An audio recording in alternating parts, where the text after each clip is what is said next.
Cults usually end one of three ways: a standoff with federal agents, a documentary series on Netflix, or a very uncomfortable Thanksgiving conversation. The Oneida community chose a fourth option: cutlery.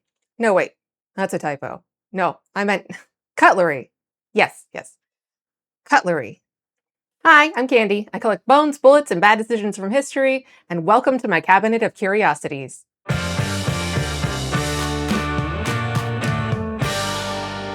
Today's obsession is Oneida silverware. I got this Oneida water pitcher from a local antique store. And let me tell you, I had to pick through a lot of antique stores, flea markets, thrift stores, and yard sales just to get a hold of an Oneida item. While there's a lot of fancy schmancy silverware and tea sets out there, there's a reason I was only after this specific one. Because its history is friggin' wild. The company, Oneida Community Limited, says it started in 1880, which is technically true. The company started then, and it was hugely successful for many years, all the way up to 2006. Millions of Americans have probably eaten dinner on Oneida flatware. You can find them in fancy restaurants, antique stores, and maybe in your own silverware collection, however you keep your fork drawer, organized like an OCD queen or a sloppy hot mess. But the Oneida community started much, much earlier. I first learned about it after doing some light reading about eugenics in America. If that gives you an idea of how crazy this story gets. Let's get into it. It begins, as most cults do, with a single man, John Humphrey Noyes. Born in Vermont in 1811, Noyes was raised in a religious household. But that's not necessarily what started his obsession with Christianity. It started a little later in 1831 when he got caught up in the Protestant religious revival called the Second Great Awakening. It was the time when people took the right to freedom of religion and ran with it like toddlers given an unlimited supply of Coca-Cola with the cocaine still in it. They had fiery preaching, massive outdoor camp meetings, and a wave of social reforms. It was basically the religious version of Woodstock. The religion bug hit him hard, and he decided that this was his key to greatness. He graduated from Dartmouth, dropped his previous plans on becoming a lawyer. I don't want to play with you anymore. And dove headfirst into the life of a preacher man. He first attended Andover Theological Seminary, then left and entered Yale. A teacher at Yale advised Noyes to seek his own truth, even if it carries you over Niagara Falls. In the business, we call this foreshadowing. His truth? That he was a perfect human being, incapable of sin. Not surprisingly, no one else at the school agreed with him. Noyes didn't care. He was convinced that true Christians could achieve perfection and become completely free from sin in this lifetime. And naturally, he believed that he had already pulled it off. This was controversial enough that Yale nearly expelled him and eventually stripped him of his license to preach. But that didn't stop him from traveling and promoting his truth. It was initially kind of hard for him to get into preaching at all. Noyes was a pretty shy guy, especially around the ladies. And man, was he into the ladies. I see under interests you've written debit? No, that's the butt. But the man had zero game. In the 1830s, he developed a massive crush on a woman named Abigail, who was his very first convert. When she committed the ultimate betrayal of marrying some other dude, Noyes completely spiraled. He didn't just take the L. He proclaimed that she was his spiritual wife and that they'd be together in the afterlife. Yeah, a little creepy. He basically went full-on stalker mode, moving into her neighborhood just to keep tabs on her. After some more frustration and what we would constitute today as a mental breakdown, Noyes came to the conclusion that only a 19th century incel would come to. Traditional marriage was selfish. Exclusive romantic attachment was basically hoarding affection. A romantic rival won over a woman that he thought was his, who, by the way, we don't really know if they had a romantic relationship together at all. So the logical conclusion to this matter was to eliminate the concept of rivals altogether. And then he did what he could to religio-fy it a bit. He believed Christians should love everyone equally. When God's will was done, marriage, exclusiveness, guilt, and jealousy would no longer exist. Sure, biblically speaking, in the heavenly realm or in millennial reign, he might have been onto something. But Noyes wanted his heaven on earth right now. Don't care how I want it now. He reasoned that if being in Christ meant that the old rules about food and drink were out of the window, then the laws governing the bedroom were basically just suggestions that he could ignore too. So long as all of his decisions and behavior came from a perfect heart, he was in the clear. He was so dead set on this that he said he would never join any religion ever again unless he was the acknowledged leader. After a while, his shyness dissipated, and he became reborn as a self-styled, God-sanctioned prophet. A ginger-haired, Rasputinish figure, piercing glares and all, who basically reinvented the entire concept of holy matrimony just so he could finally score.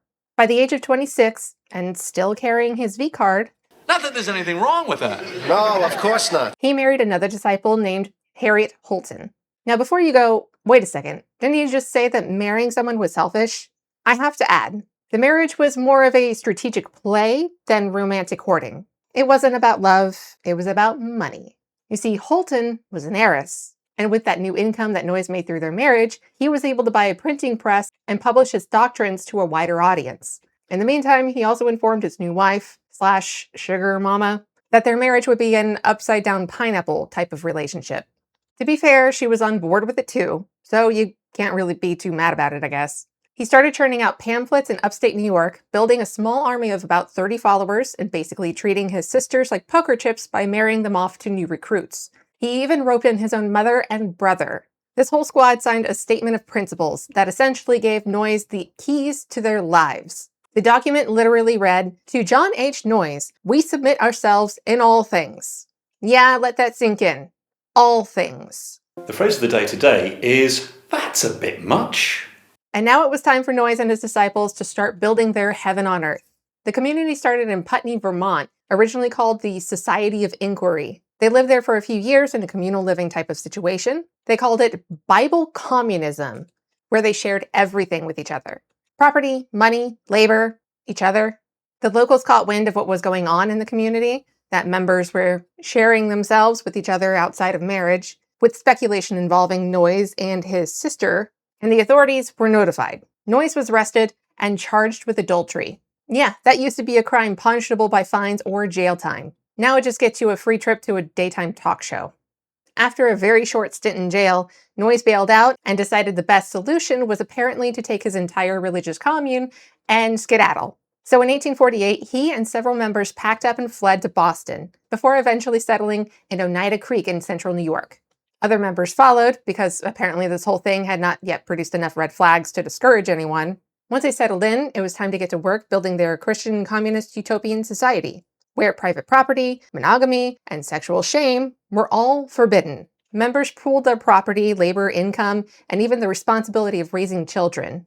Parents were discouraged from becoming too attached to their own kids because apparently even parenting was considered a little too individualistic. They even have a word for what it was called when a parent was too fond of their own children over the others, or when one person was more fond of someone else, even just as friends. It was called stickiness and was actively shunned. You had to be completely submitted to the idea and practice of open relationships where no one person belonged to any one other person. You had to be completely communized. Their words, not mine. So to avoid stickiness between kids and their parents, children were weaned at around a year and a half and then moved to a place called the Children's House, where they were raised collectively by rotating teams of adults. If a parent was caught over visiting their kids, they were punished, usually by forcing them to stay away from their kids for a longer period of time. Daily life involved farming, studying, reading, listening to Noyes preach, communal meals, and Giggity. Lots and lots of Giggity. I don't really want to say Giggity. a ton, so I'm going to go ahead and call it what the Oneidans did. Experiences or interviews. I'll try to keep the talk of experiences brief, but it'll be a little difficult since we're talking about a experience cult. Interviews were seen by Noyes as a form of godly worship, and anyone could basically have interviews with whoever else they chose since everyone was spiritually married to each other. It was definitely a kind of free love community, but Noyes didn't see it as being in the spirit of women's liberation, self-ownership, or liberty of independence. Even though the women in the community were treated more as equals than they would have been in the outside world, especially in the mid-1800s, working side by side with men, wearing knee-length dresses with pantaloons, cut hair to a chin-length bob, not separating their chores based on gender, and even allowed intellectual pursuits like becoming journalists, editors, bookkeepers, and dentists. Noyes still considered them to be spiritually inferior to men. And he definitely hated the idea of them being seen, or them seeing themselves, as independent, since everyone was supposed to be one in Christ, or as part of the whole group. Noyes also saw free love as a higher form than just carnal lust of the flesh. It was liberty to approach one another and love one another, the liberty of communism. Noyes called this universal or free love communism of the heart. And when someone had become completely submitted to the idea and practice of open relationships where no one person belonged to anyone else, they referred to it as being communized. And free love wasn't always exactly free. It was still heavily regulated by Noyes and other community leaders. If they noticed a couple spending too much time together or getting a little too attached, they could be criticized, separated, and encouraged to start seeing other people. And if that didn't work, the community would take a more direct approach. Physically separate them by sending one of them to another part of the state where Oneida had a sister community. That usually did the trick. With that separation, they'd be reintegrated into the communal spirit of love and have their hearts be fully communized once again. But sometimes it ended up hurting some people. Some of them would really fall in love with each other and never got over the forced separation. Now you might be thinking, well, they're all consenting adults. They can decide to do what they want to do. And if they don't like it, they can always just leave. Well, not exactly. This is where things get a little Epstein-y. You see, while the men were taught a form of birth control called male continence, there were still some leaky pipes. About 31 unregulated pregnancies occurred over the span of time, as well as other planned, or coordinated, pregnancies. They had the communal children's house for a reason. Kids were there. And let's just say that their indoctrination into the experience cult didn't wait until they were technically consenting adults. I'm going to keep this part brief for a couple of reasons. One, it's gross. And two, it pisses me off. As far as the existing records can say, they would begin the process of teaching the kids how to worship and have interviews when the girls hit puberty and a little bit later for the boys. And they were always paired with older members of the community, sometimes much, much older.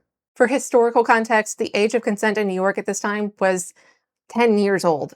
They didn't raise the age to 16 until the 1880s, which is, weirdly, after the Oneida community technically unraveled. Which means they were more likely to get arrested at the time for adultery rather than for Make it make sense. But no, it wasn't just consenting adults harming no one. Anyway, moving on. Another thing that they did that really veered into culty, controlling territory was something called mutual criticism. Basically, members would stand before a committee and get publicly roasted. You're a grown man, you got hair like Dennis the Menace. What's going on here? Did you fall head first into a cotton candy machine? What? They could be criticized for just about anything. Their spiritual life, personality, behavior, character, you name it. And they were expected to sit quietly and take it. The community described this as a kind of spiritual cleansing, with the goal of molding members, body and soul, into giving up their individual identities and dissolving the concept of self into the unity of the community. They called this process communizing the self, which I'm sure sounds profound until you look up some of the actual complaints. One person was criticized for laughing too freely and too loudly. Another was criticized for failing to correct a pigeon-toed gait. And one unfortunate dude actually wrote a little blurb in the Oneida Daily Journal thanking the criticism committee for telling him to stop coughing so much because apparently his respiratory system was getting on everybody's nerves. So yes, this is all about transcending the ego and achieving spiritual unity. Also, Greg coughs too much.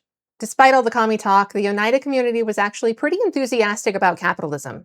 After all, things like land, building materials, and food cost money. And whatever funds members brought in with them weren't exactly enough to keep the rapidly growing community of Bible communists running indefinitely. Noyes had a theological workaround for this, of course. He argued, money-making is the soul of the world. Therefore, in order to subdue the world to Christ, we must carry religion into money-making. I want to be in the green, Lord! They initially tried farming and actually had some success, eventually growing enough produce to can and sell. Unfortunately, the New York soil and climate weren't particularly interested in participating in their Garden of Eden cosplay. So when farming started going south, they went looking for another way to bring Christ into the marketplace. And apparently, the answer was trap making. One of their members happened to be an expert trap maker named Sewell Newhouse. He perfected his trap designs, machinists created inventions to speed up the production and make it easier to craft, and Oneidans worked together cheerfully in industrial communion. Since no one person was allowed to claim the profits or own anything independently, they used the profits communally and built a new mansion that they share and called it the New House. Get it? Because the name of the guy, and it was a new house. That's a joke. Did you get that one? It's a play on words. We like to have fun here. Then they turned to manufacturing silk machine twist, basically silk thread. And that business did so well that they bought an old spoon factory in Wallingford and outfitted it with silk-making machinery. Now, while everyone in the community was expected to contribute some kind of labor, there was still quite a bit of flexibility. Members could choose what they wanted to do, rotate between different jobs so they didn't get bored, and often worked only a few hours a day, not counting the other chores that they had to do around the commune. They had absolutely no interest in spending 10 hours a day chained to a factory floor. After all, what's the point of building a utopian society if you had to spend your entire life working to the bone?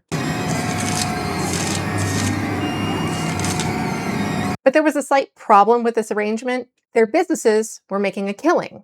Canning, trap making, silk threading, they were all doing gangbusters. And it turns out capitalism has some very specific opinions about productivity. They couldn't exactly tell customers, sorry, your order will be ready whenever Steve feels like coming in today.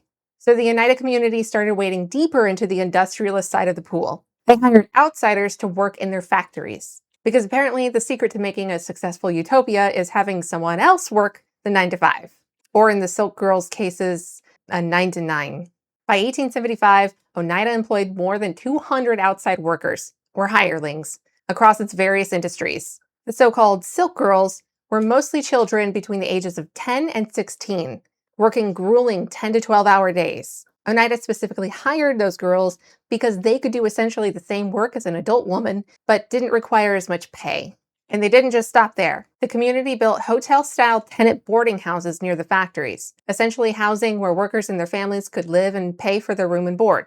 They figured that the families who worked for the factories could live there, have more children, raise scores of them, and then have them join the business when they were old enough. Sounds kind of like they just reinvented slavery.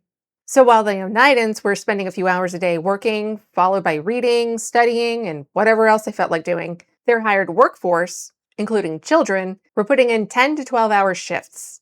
At this point, the whole Christian utopia thing starts looking a little bit less like paradise on earth and more like paradise on earth provided that you're not on the payroll. And then there was the spoon factory, which produced iron spoons and eventually became a very profitable part of the operation. By 1881, the spoon business alone accounted for about half of Oneida community's total earnings. But about a decade before they started making a fortune in spoons, in the late 1860s, Noyes had started another little side project, Eugenics. Now, the basic idea of selectively breeding people to produce a supposedly better human race wasn't entirely new. Versions of the concept can be traced all the way back to Plato. But the modern eugenics movement, the idea that you could deliberately control human reproduction to improve the population, really took off in the late 19th, early 20th centuries. So Noyes was actually ahead of the curve. Francis Galton, Charles Darwin's cousin and famously accomplished polymath, wouldn't even coin the term eugenics, which means good birth or well-born, until the 1880s. Noyes had been studying some of Galton's early work on heredity and human breeding since the publication of Darwin's On the Origin of Species in 1859. But then Noyes figured that studying it wasn't enough. He was ready to put some of those ideas into practice before the official term even existed. Most American eugenics programs wouldn't really get rolling until the early 20th century, so Noyes was out there doing 19th century eugenics before eugenics was even cool. Honestly, if he had waited until the 1910s, he probably could have gotten a government grant for it. What Noyes called his version of eugenics was stirpiculture, from stirps, the Latin word for stalk, stem, or root.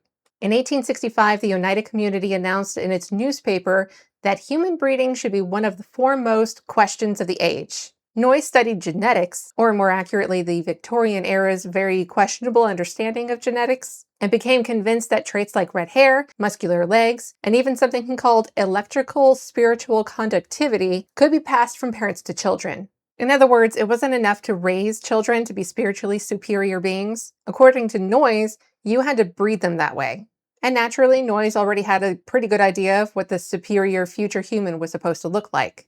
He believed the ideal race would combine the Yankee, who supposedly possessed character for invention, enterprise, and capacity for progress, with the Jew, whom he considered a representation of true religion. He called the proposed superhuman the Yanko-Jew. Yep, that was the name. The Oneida community didn't actually have any Jewish members, so naturally Noyes and his family would have to be the next best thing.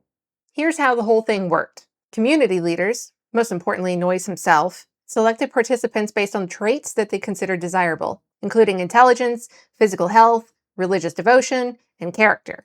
And rather conveniently, if you happened to be Noyes or related to Noyes, you had a pretty good shot at being considered genetically elite. I'm the best there is, plain and simple. I mean, I wake up in the morning, I think it's excellence. It turns out that the guy designing the breeding program had somehow managed to put himself on the premium subscription tier. The participants selected to produce those supposedly spiritually, intellectually, and physically superior children consisted of 53 women and 38 men. And because this was the 19th century and nobody had apparently learned to leave the family tree alone, cousins were paired with cousins and nieces with uncles.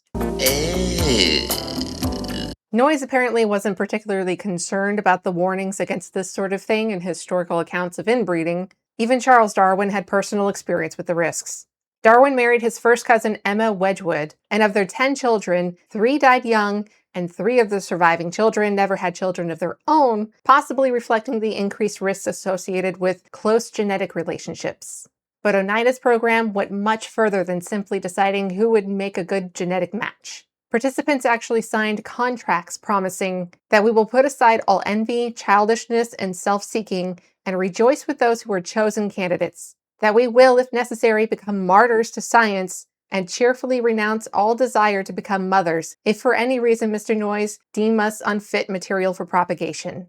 So essentially, congratulations! You've been selected for the human breeding program. Please remember that your reproductive aspirations are subject to management approval. And that approval applied even outside of the official breeding program. Members had to submit requests to community leaders for permission to have a child, and they could receive a letter of approval, or just as easily, a rejection. We're looking for something different today. More all-American, younger and blonde. If you were rejected, you were expected to just accept it and move on. Because this wasn't about what you wanted. It was about what was supposedly best for the community. The ultimate goal was communized hearts and minds. And apparently having a baby together didn't necessarily mean that you were allowed to remain together afterward. Some couples became what the community called too sticky, meaning they were getting too emotionally attached. Who could have predicted that? When that happened, they could be separated and encouraged, or pressured, to pair up with someone else. Some pairings were even made for political or strategic reasons. One member became so unhappy with life in the community that he threatened to leave. The solution? He was offered the privilege of procreating with one of the community's highly coveted members. And he took the deal, and he decided to stay. Nothing says spiritual utopia quite like negotiating with a disgruntled neighbor using the promise of a premium breeding opportunity. The stirpiculture experiment lasted about 10 years and produced around 60 children. 19 of those children were blood relatives of Noyes, and 10 were fathered by Noyes himself, including one with his own niece. And apparently Noyes had at least contemplated breeding with 2 of his nieces and even his own daughter. There's no official record of him having interviewed his daughter, but there's plenty of evidence that he regularly interviewed his nieces on several occasions and ultimately decided that one of them was suitable enough to help him bring forth the next generation of spiritually, intellectually, and physically superior Bible communists. Adultery is bad, but incest is I guess when you're running a 19th century eugenics program, incest isn't a red flag. It's spiritual compounding interest. The stirpiculture program was so thoroughly documented because Noyes didn't see himself as just a chosen mouthpiece for God. He apparently considered himself something of a scientist too. You know, I'm something of a scientist myself. And it turns out Noyes wasn't the only person interested in what they were doing. A few decades later, when eugenics became increasingly popular among scientific and pseudoscientific circles, some of the biggest proponents actually visited the Oneida community to see how Noyes' little human breeding experiment had worked in a closed society. H.G. Wells, George Bernard Shaw, and the father of American eugenics movement himself, Charles Davenport, all paid them a visit. So there were a surprising number of records and reports documenting the program, the children it produced, and what happened to them. And according to some of those early assessments, the results were surprisingly good. The Stirps, as the children were called, apparently did pretty well intellectually and financially. They were reported to have superior health and longer lifespans than the average American of the time. According to the reports, there were no deaf, dumb, blind, crippled, or idiotic children born in the community. Of the 52 surviving Stirps, only 2 were considered subnormal in development. One had suffered a cerebral hemorrhage during delivery and was able to function normally as an adult. Another suffered a head injury as a child that left him slightly subnormal mentally, but he was still able to function. And many of them went on to college and had successful careers. Among the Stirps were 10 clerks and foremen working in various community industries, a medical student, a law student, 2 college undergraduates, one of whom was apparently a math whiz, a musician described as having unusual talent, and one perfectly respectable mechanic. So despite the close genetic relationships between some of the parents and the whole "we're going to deliberately prevent you from forming normal attachments to your mother and father" thing, the kids apparently turned out pretty well. There was just one little problem. Most of them ended up agnostic or atheist. Who would have guessed? Which kind of defeats the whole purpose of Noyes' experiment. Sure, the 20th century eugenics fanboys seemed thrilled with the results, and it helped bolster their enthusiasm to spread the good word of eugenics throughout the entire medical community, and then to local politicians, and then national politicians, and then to a certain painter who ended up becoming really well known in Europe. But Noyes didn't want just physical and intellectual Übermenschen. He wanted spiritual supermen. He really thought that spiritual proclivities are as transmissible as the speed of horses. That's what he actually wrote. Well, no. But it never turned out that way. Noyes wanted the stirpiculture experiment to continue for a lot longer than the roughly 10 years that it actually lasted. But by the 1870s, public criticism and outrage over the community's beliefs and way of life were reaching a boiling point. Some groups and individuals accused the Oneidans of shameful immoralities that were leading young people into impure and shocking practices. And Noyes had another reason to start toning things down. His first cousin, Rutherford B. Hayes, was president of the United States. So Noyes began dialing back the more radical religious side of the community, apparently not wanting to make his presidential cousin look bad. He even rebranded Oneida as a model of successful collective living, and then renamed the community's newspaper to the American Socialist. There were also increasing threats of prosecution, but local law enforcement wasn't exactly eager to storm the gates. One Oneida County District Attorney said, "For the life of me, I don't see how they can ever get a legal hold on these people. They are planted as firm as a rock. If indictments could be procured on the ground of general immorality, who wouldn't be liable? I don't believe they can ever be indicted for their belief in this state. Not a word has been said to me about prosecuting them or about an arrest. I feel safe to predict that none will occur. They are good citizens, mind their business, have the respect of their neighbors and the confidence of their customers all over the country, own a large property and valuable industries, furnish employment to hundreds of people at good wages, and are altogether too serviceable to warrant either county in doing anything to risk their displeasure without very good cause." In other words, the local authorities looked at Oneida and basically said, "Yeah, they're doing weird things over there, but have you seen their employment numbers?" So as long as you kept up a respectable public image, made money, provided jobs, and sold products people liked, apparently you could get away with quite a lot. Turns out capitalism really was the community's greatest defense. By 1877, Noyes was feeling the heat from years of public persecution, and he was also starting to feel his age catching up with his ability to effectively lead the community. So he stepped down and appointed his spiritualist son, Theodore, as his successor. This lasted about 7 months. The community hated Theodore's micromanagement, and, more importantly, he simply didn't have the same control over the members that his father did. When Noyes eventually retook the reins, the damage was already done. The community had started losing confidence and trust in him. And it took only a couple of more years before Noyes basically decided that he had had enough. I'm fed up with this world. It started when a man named John Mears, a professor at nearby Hamilton College, began campaigning against the community. In 1879, Mears and other opponents gathered together to demand that something be done about Oneida. He told reporters that Noyes was about to be arrested, and whether or not that was actually true, the newspapers ran with it. With the threat of arrest hanging over him, again, and his own community no longer completely trusting him, Noyes did what any confident, secure leader would do. He ran away to Canada. Canada. He eventually settled near Niagara Falls, which is particularly appropriate considering the advice his old teacher had once given him back in divinity school. A teacher at Yale advised Noyes to seek his own truth, even if it carries you over Niagara Falls, which is generally not what leaders do when everything's going great. Without Noyes around, the community's unity started shattering.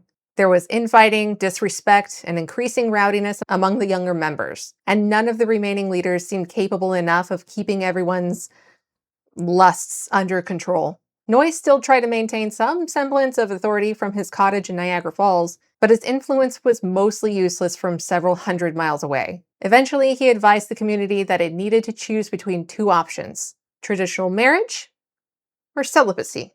The members, to no one's surprise, voted for traditional marriage. And apparently a lot of them had been waiting for that exact moment because there was suddenly a mad rush to pair off and get married. Of course, not everyone had someone to pair up with. Some women were left on their own with children from multiple fathers, thanks to the stirpiculture experiment. The utopia had officially reached an awkward stage where everyone was getting married and some people were basically standing around like, okay, so what am I supposed to do with these kids?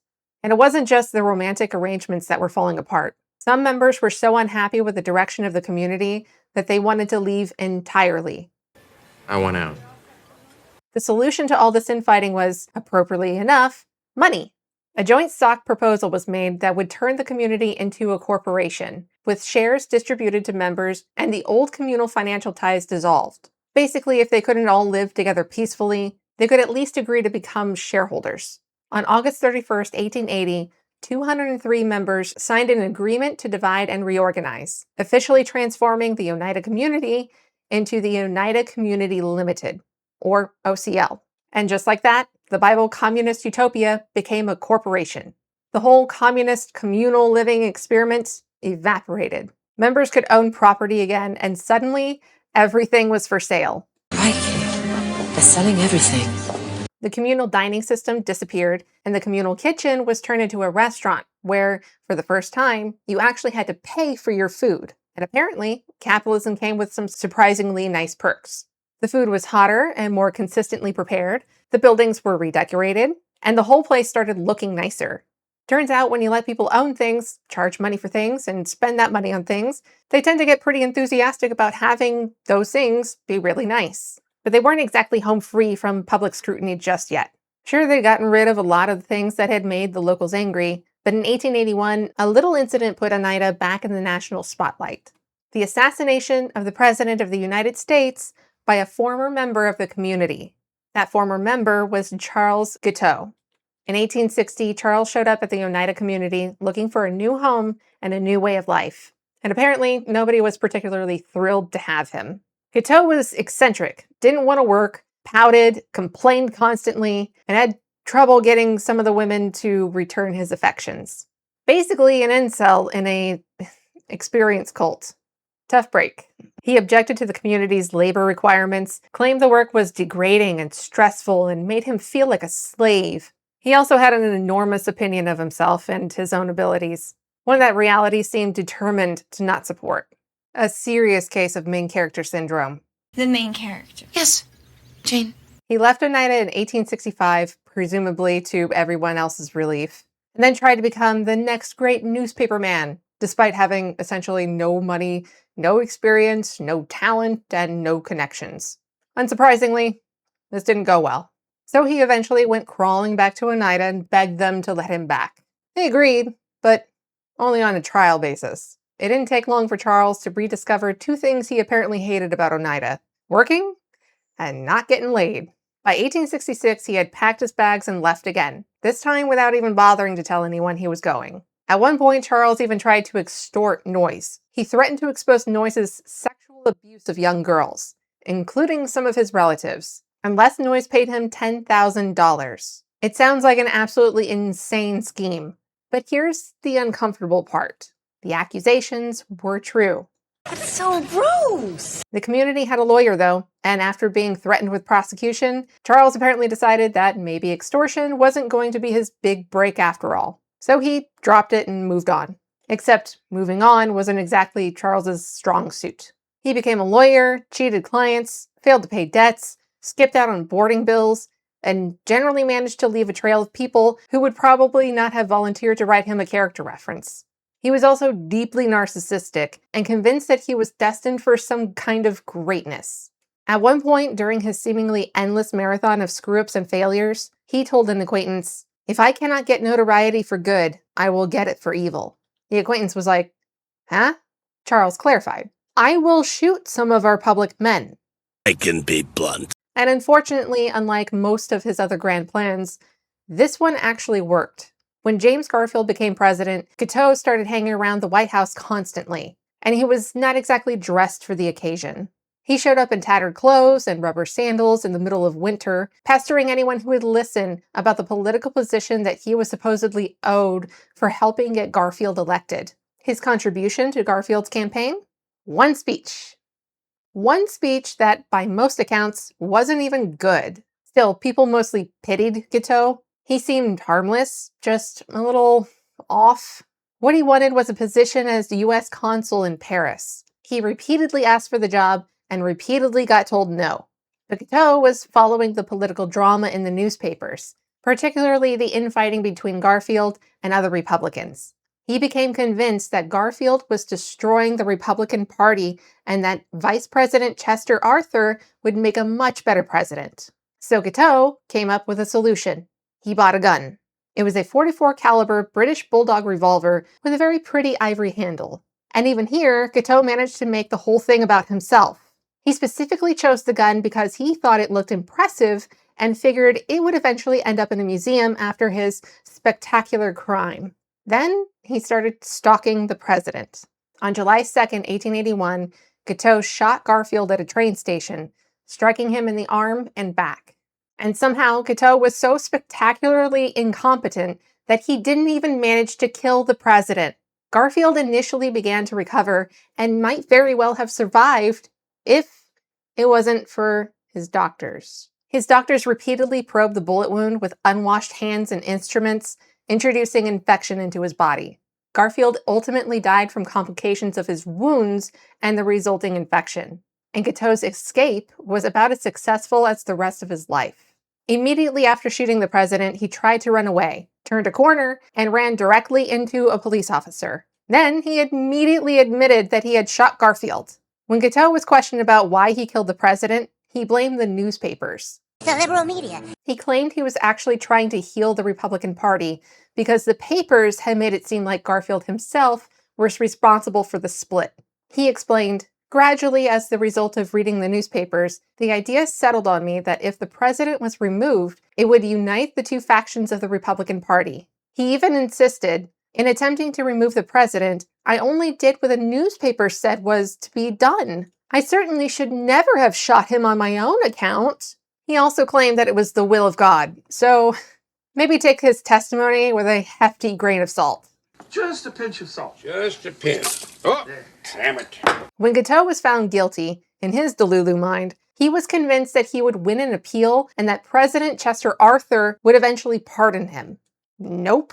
When that didn't happen, he was furious about Arthur's ingratitude. Guiteau took some comfort in believing that history would eventually stop calling him Guiteau the assassin and instead remember him as Guiteau the patriot.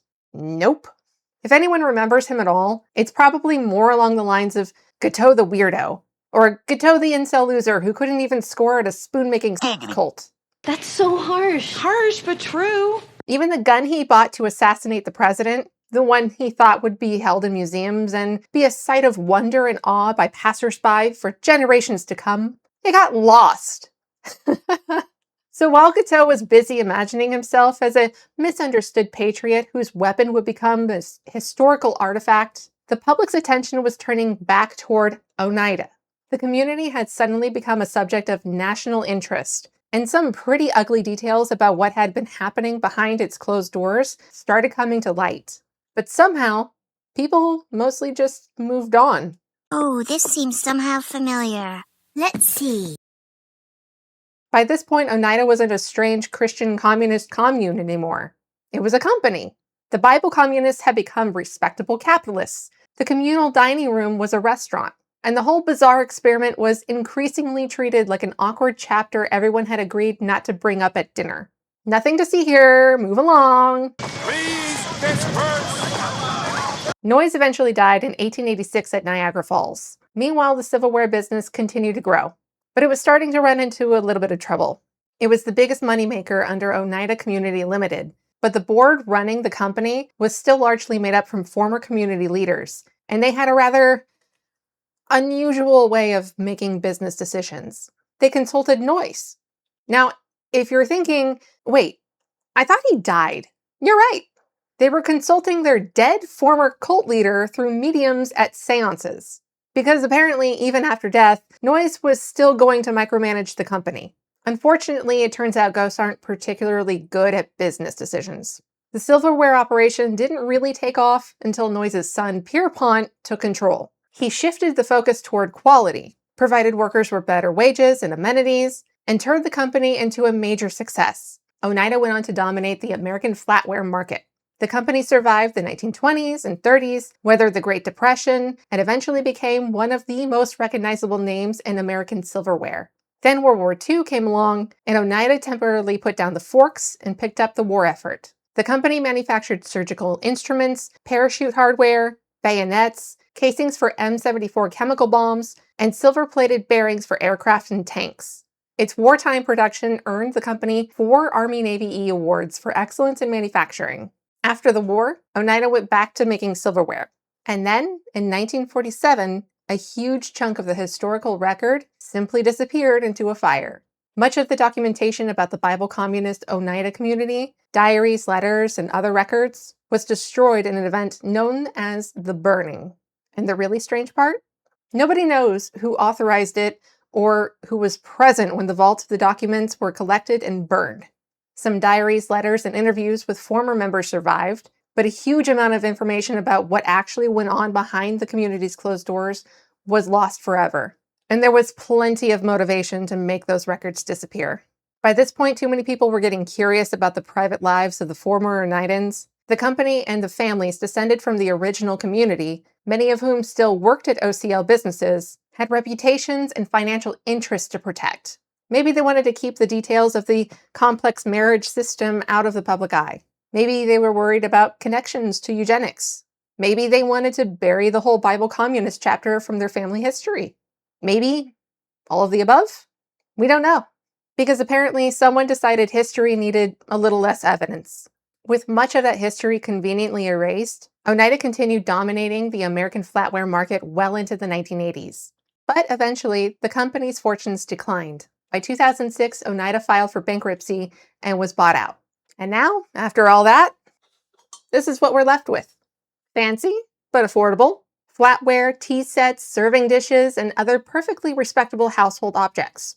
Except underneath all that polished silverware is the history of one of the strangest American experiments in history. A Bible communist commune, complex marriage, eugenics, forced social control, industrial capitalism, and eventually, a very successful silverware company. So the next time you're setting the table and wondering where that nice Oneida silver spoon came from, remember, you might actually not want to know. That's it from the cabinet. If you enjoyed this video and would like to see more of my content, please press the like and subscribe buttons. And as always, stay weird and tell your dog I said hi!